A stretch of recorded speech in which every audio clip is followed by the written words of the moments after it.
one of the most common questions I get about draw knives is what is the difference between bevel up and bevel down, or what I think what people are really asking is what is the advantage of one versus the other.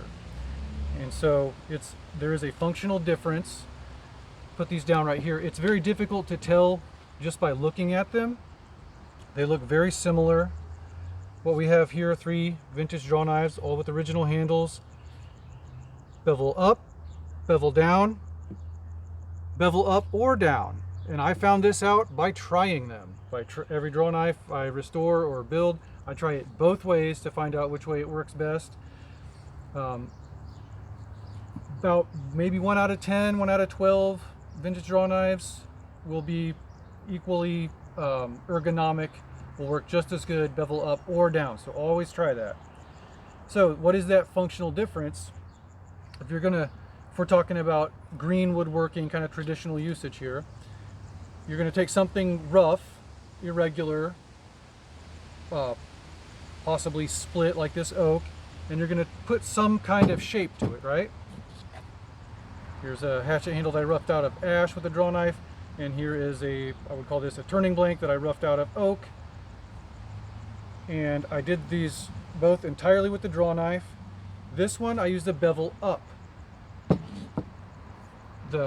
When the flat back of the draw knife is what faces the material, it will just kind of ride along there and shear off high spots, basically.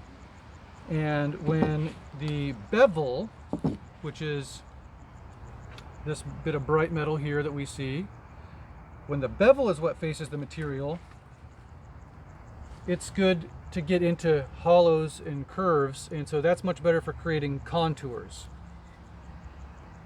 That bevel gets in there much better than if the wide back tries to go in there. It causes the blade to hang up on the material at a bad angle.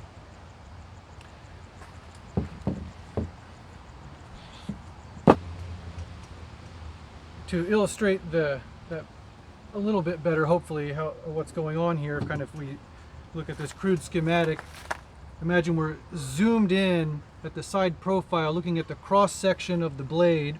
So in the case of bevel up, the blade's traveling this direction, and we see this kind of wavy line. Wavy solid line is the material we're working on. We've got some curls coming up, and you see that flat back facing the material is just going to move along and shear off those high points. The other situation here, and let's imagine this is that back of a hatchet handle or the neck of a spoon or something, a table leg that's got a curve in it. We're traveling this way again. This curve down here, that's the material. Here's our curls of wood coming up.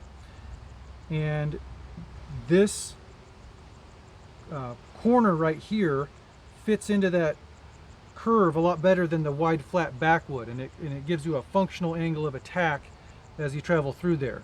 Whereas if that's flipped over, just try it. It doesn't work very well.